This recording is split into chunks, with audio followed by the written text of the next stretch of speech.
All right, so a couple days ago, I saw a video from Servida breaking the world record to recreating Soulja Boy's Crank That in 37.39 seconds. And so naturally, I want to try and beat Simon's record. If you guys think you can beat this, please don't.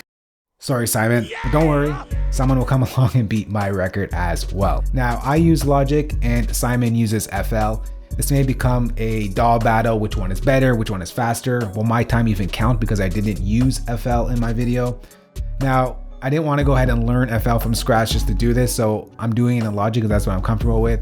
And there are debates of which is faster, which is better. I mean, it can be debated that some things in Logic is faster and some things in FL is faster, so maybe at the end it just balances each other out. And you can also say that I have a slight advantage over Simon because his time is the benchmark to beat, and now I'm coming in knowing what the benchmark is, so I'm trying to beat that. So it's a little bit of advantage on my side, but just wanted to lay those out before we get into it. All right, so the first day, it was really discouraging for me, to say the least. Here are my takes from the first day. I did 17 takes after many practices. As you can see, I was only getting about a sub-minute record. That was definitely not good enough to beat Simon's 37-second record, and I pretty much had to chop off another 40 seconds off my time, and I was really discouraged. I didn't know what to do. So I said, you know what, let me take a break. Let me think about ways in which I can speed up the process. And I came back the next morning. So overnight and the next morning, I really focused on what shortcuts I needed to add to my workflow. And as I was starting to add in shortcuts, I started to notice some patterns within the pattern within Crank That.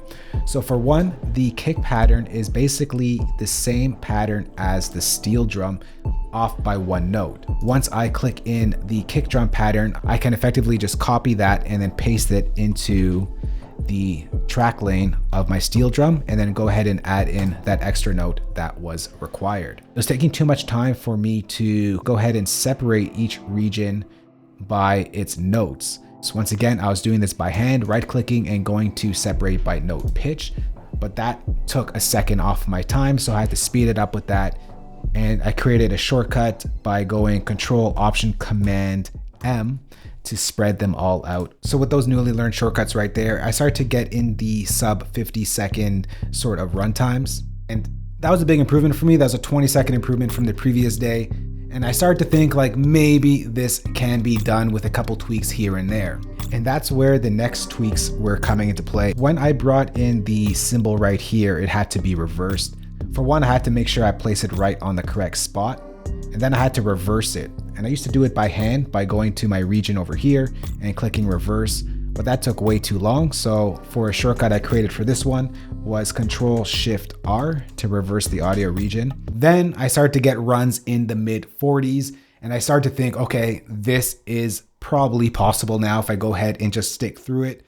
It's really difficult. I did a lot of takes, a lot of trial runs, but I figured, you know what, I'm so close, let's try and beat that score. So as I was doing more trial runs, I started to notice some things that was costing me some time.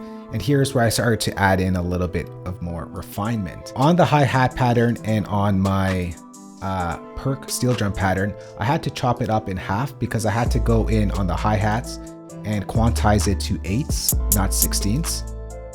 And I was clicking the second half of the region, deleting it by hand like that, and that was taking some time to do that. Instead of clicking and deleting it, all I did was Command R that, and that would override that, so that saved me sort of half a second on the delete there.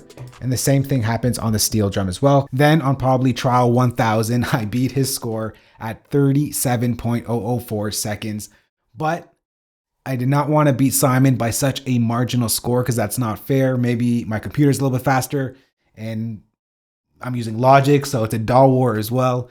I didn't really just want to beat it by a fraction of a second. I want to beat it by at least a couple of seconds to make it a little bit more fair. So a few tries later, I got in a run at 35.005 seconds, and I thought I was good, but then I went back and listened to the track, and I actually made a mistake on the snap. It wasn't in the right spot, so that one could not be counted.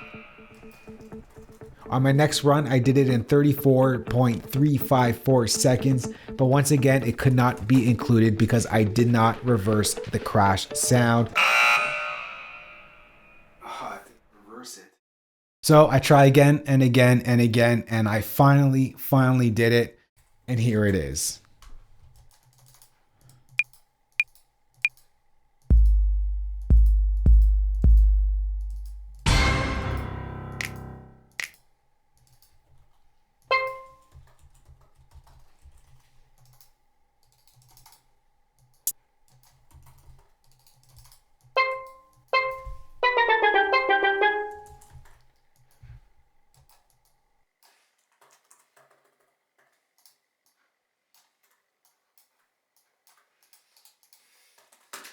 Yes, let's go.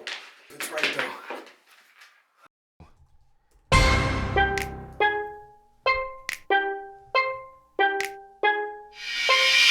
So the new world record for Soulja Boy's Crank That is set at 34.203 seconds. I was really happy with that score, but I want to give myself a personal challenge as well.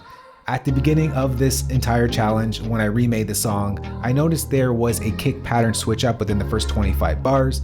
So I want to make sure I get that second kick pattern in there while still beating Simon's time as well, just in case the naysayers will say, oh, I use Logic, oh, I did this, oh, I did that. Well, now I want to add something that Simon didn't do and still beat his time at the same time, if you will. So here's what happened.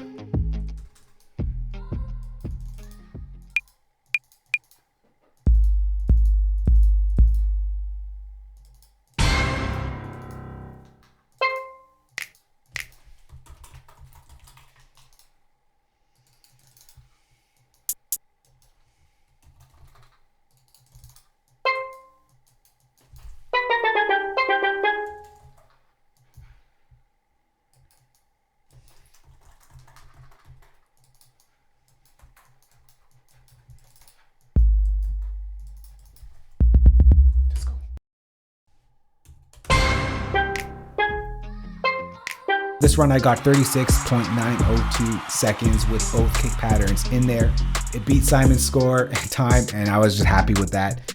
And I really don't want to do this again, so just like Simon said at the end of his video, please don't try and beat me. I'm definitely not trying this again. It was super hard as it is, and I could probably shave off a couple more seconds if I keep going at it, but I think I've had enough. That's the new world record for Soulja Boy's Crank That. Thanks for watching. I hope you enjoyed this video. Simon, I'm sorry. We'll see you later.